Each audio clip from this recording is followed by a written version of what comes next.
एक समान वैद्युत क्षेत्र में द्विध्रुव की स्थितिज ऊर्जा।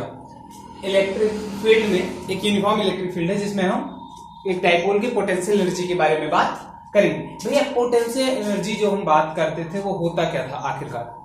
एक स्थिति है, उससे दूसरी स्थिति में ले जाने पर जितनी ऊर्जा हमें लगती थी उसी को इंक्रीज इन पोटेंशियल एनर्जी हम कहते थे, यानी कि उतनी ही पोटेंशियल एनर्जी इंक्रीज होती थी। अब मान लीजिए कि ये जो हमारा द्विध्रुव पड़ा हुआ था, ऐसे पड़ा हुआ था और एक समान वैद्युत क्षेत्र है। जब एक समान वैद्युत क्षेत्र है मान लीजिए वो ऐसे पड़ा हुआ है तो इसे अपनी स्थिति में लाने के लिए कोई कार्य कुछ नहीं, ऐसी है तो ऐसे ही रहेगी। लेकिन मान लीजिए ये कोई कोण थीटा बना लेता है, ठीक है, कोई कोण इसने थीटा 1 बना लिया। अब यहां से हमने फिर इसे और थोड़ा सा घुमा दिया और इसने कितना कोण बना लिया? थीटा 2। किसके साथ? इलेक्ट्रिक फील्ड के साथ, यानी कि वैद्युत क्षेत्र के साथ। अब बताइए भैया, जब इसने इसके साथ थीटा 1 इसके साथ थीटा 2 कोण बनाया तो जब यहां से यहां तक घुमाएंगे तो वैद्युत क्षेत्र के विपरीत में कार्य करना पड़ेगा। और आपको याद होगा कि जितना हम वैद्युत क्षेत्र के विपरीत में कार्य करते थे उसी को पोटेंशियल एनर्जी में यानी कि स्थितिज ऊर्जा में वृद्धि कहते थे।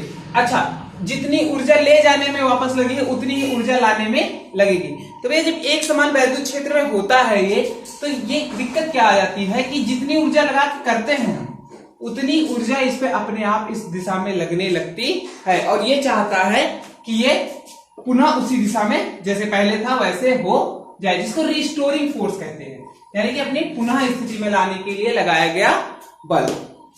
ठीक है। अच्छा, एक बार आपको पहले भी बता चुके हैं जब हमने डाइपोल को यूनिफॉर्म फील्ड में चेक किया था, यानी कि एक समान वैद्युत क्षेत्र में जब हमने डाइपोल के बारे में द्विध्रुव के बारे में बात किया था तो हमने बताया था कि जब उसको थोड़ा सा घुमा देंगे तो उसपे बल आघूर्ण लगना शुरू हो जाता था, टॉर्क लगना शुरू हो जाता था। और जब टॉर्क लगना शुरू हो जाता था तो होता क्या था कि वो उसको पुरानी स्थिति में लाना चाहता था और उसका मान हमने हल करके पाया था P क्रॉस E, जो कि अगर मैग्नीट्यूड लेंगे यानी कि सिर्फ मान लेंगे दिशा का बात नहीं करेंगे तो वो क्या था PE साइन थीटा। इतना आपको याद होगा, करना याद हो तो पिछली क्लास का चेक कर लीजिए, इसके पहले जब ये पढ़ाया गया था। अब भैया एक चीज देखिएगा, मान लीजिए कि U थीटा 1 पे था, ठीक है, और दूसरी स्थिति कौन सी है? U theta 2। तो जब इसे मान लेते हैं, माना द्विध्रुव को थीटा 1 कोण से, अच्छा भैया कोण की जो बात हो रही है किससे हो रही है? वैद्युत क्षेत्र से। तो माना द्विध्रुव को थीटा 1 कोण से थीटा 2 कोण तक घुमाया गया, ठीक है, कोण तक घुमाया गया। तो अच्छा भैया जितना स्थितिज ऊर्जा इंक्रीज होगी, बढ़ेगी, उतना ही तो विपरीत में भी बल लगने लगेगा, अपने आप उतनी ऊर्जा लगने लगेगी। और वो क्या चाहेगा कि जो पहले स्थिति थी वही स्थिति आ जाए। या फिर आप ये कह सकते हो कि थीटा 1 कोण से थीटा 2 कोण तक ले जाने में वैद्युत क्षेत्र के विपरीत में जितना कार्य करना पड़ा वही उसकी स्थितिज ऊर्जा में वृद्धि हो गई। अच्छा क्या बताइए, इस पर टॉर्क लग रहा है पहले से, यानी कि वैद्युत आघूर्ण। मान लीजिए थीटा 1 कोण पे है और इसको हमने घुमा के यहां लाया थीटा 2 कोण पे। अब देखिए पहले से ये इसे सीधा करना चाहता था, अब और ज्यादा सीधा करना चाहेगा कि नहीं, क्योंकि कोण बढ़ गया तो और ज्यादा बल लगने लगेगा। आप उस क्लास का पढ़ेंगे तो आपको समझ में आएगा कि कैसे बल लग रहा था। तो अब ये हो गया, तो हमारा जो इंक्रीज इन पोटेंशियल एनर्जी होगा, यानी कि स्थितिज ऊर्जा में जो वृद्धि होगी वो कितनी होगी? U theta 2 minus U theta 1। भैया अंतिम में जो स्थितिज ऊर्जा है उसमें से पहले वाली स्थितिज ऊर्जा को घटा देंगे तो हमें पता चल जाएगा कि कितनी स्थितिज ऊर्जा की वृद्धि हुई, और इसका मान होगा integration of tau d theta. और ये कहां से? थीटा 1 से हमने कहां ले गए? थीटा 2 तक। अब आपको हम थोड़ा सा याद दिला दें, पोटेंशियल एनर्जी जो बढ़ रही है वो किसकी वजह से बढ़ रही है?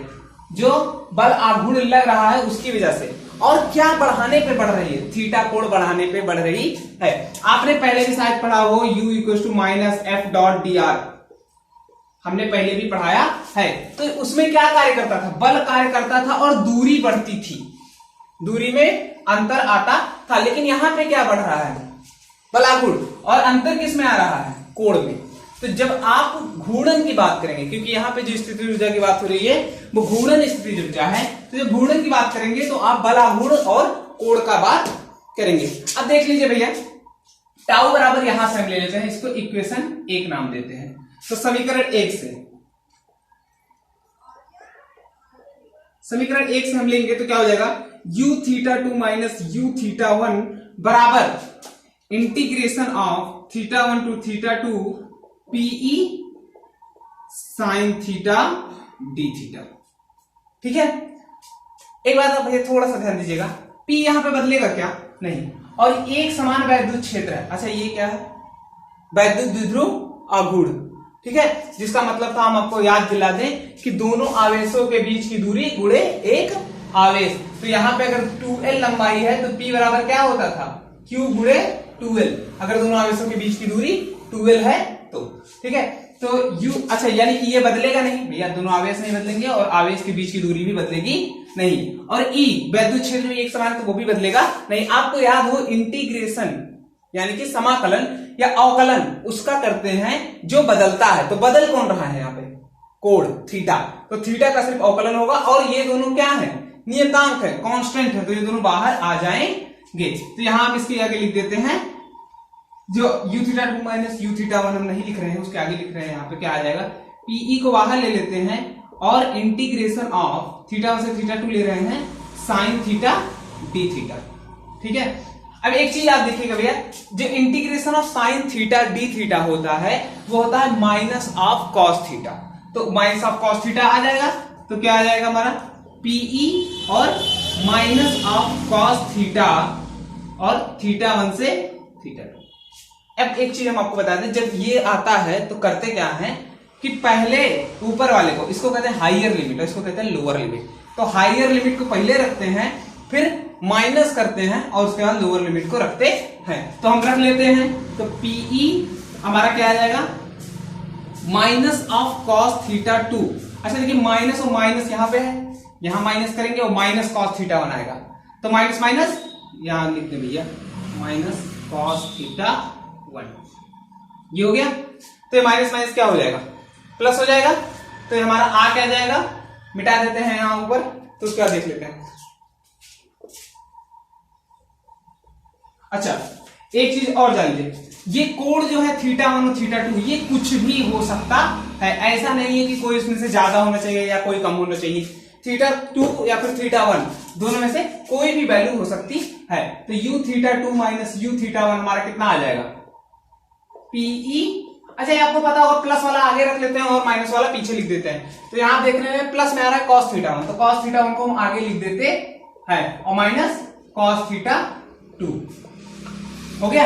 ये हमारा आ गया जनरल इक्वेशन, यानी कि सब जगह ये काम करेगा। अब स्पेशल केस लेते हैं एक, हम ऐसा केस ले रहे हैं, मान लेते हैं कि थीटा 1 0 है, थीटा 1 जो है वो 0 यानी कि ऐसी स्थिति बनी हुई है। तो थीटा 1 बराबर 0, तो u थीटा 1 बराबर 0, यानी कि तब जो स्थिति ऊर्जा थी वो भी 0 थी। कब, जब कोण जो था थीटा 1 वो 0 था। ठीक है, तो अब हम थीटा 1 को 0 रखेंगे। आपको पता होगा कॉस 0 की वैल्यू होती है 1, तो वहां पे u थीटा 1 0 होगा, तो u थीटा 1 की जगह 0 रखेंगे, तो u थीटा 2 बराबर।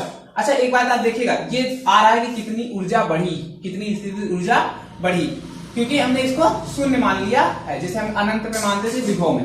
तो ये क्या हो जाएगा, अच्छा यहां से आप चाहो तो माइनस निकाल के लोग भी कर देते हैं, minus PE cos theta 2 minus cos theta 1, तो वो आप भी आप कर सकते हो, वो ज्यादा आसान पड़ेगा क्योंकि फाइनल माइनस इनिशियल हो जाएगा ना। क्या आसानी पड़ेगी कि अंतिम कोण माइनस पहला कोण, हम हर जगह यही उपयोग लाते हैं, तो इसलिए यहाँ पे माइनस हमने निकाल दिया। तो अब आगे देख लेते हैं, यहाँ पे u थीटा 1 0 हो जाएगा।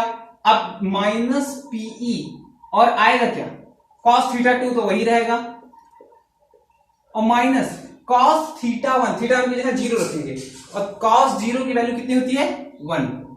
ठीक है, अब इस माइनस को यहां अंदर लेके चले जाएंगे, तो क्या हो जाएगा, u थीटा 2 बराबर पीई, और ये क्या हो जाएगा 1 माइनस कॉस थीटा 2। क्यों भैया, माइनस लाए तो यहां माइनस लग गया, और यहां माइनस का माइनस से गुणा होगा तो प्लस हो जाएगा। अब सेकेंड केस हम देख लेते हैं, दूसरी स्थिति है जो, वो क्या है, हम मान लेते हैं कि थीटा 1 बराबर 90 डिग्री और u थीटा 1 बराबर 0, यानी कि जब कोण 90 डिग्री था तो हमने स्थितिज ऊर्जा को 0 मान लिया। भैया स्थितिज ऊर्जा को कहीं पे भी आप 0 मान सकते हो, क्यों? क्योंकि हम दोनों का अंतर निकाल रहे हैं। अगर आप इसको 0 मान लोगे तो ये जो आएगा वही तो अंतर हो जाएगा दोनों के बीच का। अरे मान लो 5 है और ये 4 है, तो दोनों का अंतर कितना हो गया? 1 हो गया।